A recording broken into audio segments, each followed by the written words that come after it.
Suite à la Seconde Guerre mondiale, deux superpuissances se constituent.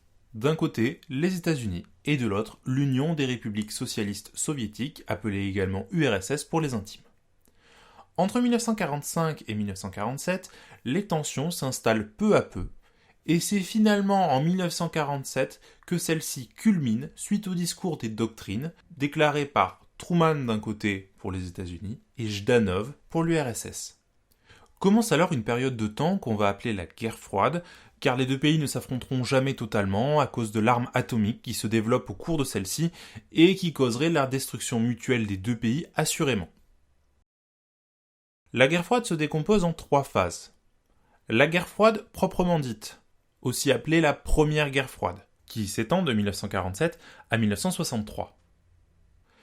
Au cours de cette période, les tensions entre les deux blocs sont très fortes. Les crises se multiplient, et on compte parmi elles le blocus de Berlin en 1948-1949, la construction du mur de Berlin un petit peu plus tard sur le même territoire en 1961, ou encore la crise des missiles de Cuba en 1962. La détente est la deuxième période de temps qui succède à cette guerre froide. En effet, la crise des missiles de Cuba a fait prendre conscience à ces deux blocs qu'ils doivent communiquer entre eux, afin d'éviter que les deux ne répliquent par des bombes atomiques. Les relations s'apaisent alors, cependant une opposition persiste, la guerre froide n'est pas terminée. Et cela va durer jusqu'en 1980.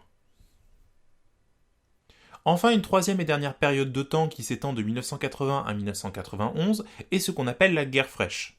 En effet, l'URSS renforce les tensions et s'isole de nouveau. C'est en réalité pour cacher la crise économique et sociale qui apparaît à l'intérieur de son pays, et notamment pour cacher aux yeux des États-Unis qu'ils sont en difficulté. Cependant, la guerre froide vit ces dernières années, car en 1989, le dirigeant de l'URSS Gorbatchev déclare officiellement la chute du mur de Berlin, et annonce également le 25 décembre 1991 la disparition pure et simple de l'URSS qui va se décomposer en plein de petits États séparés qui vont déclarer peu à peu leur indépendance. C'est la fin de la guerre froide.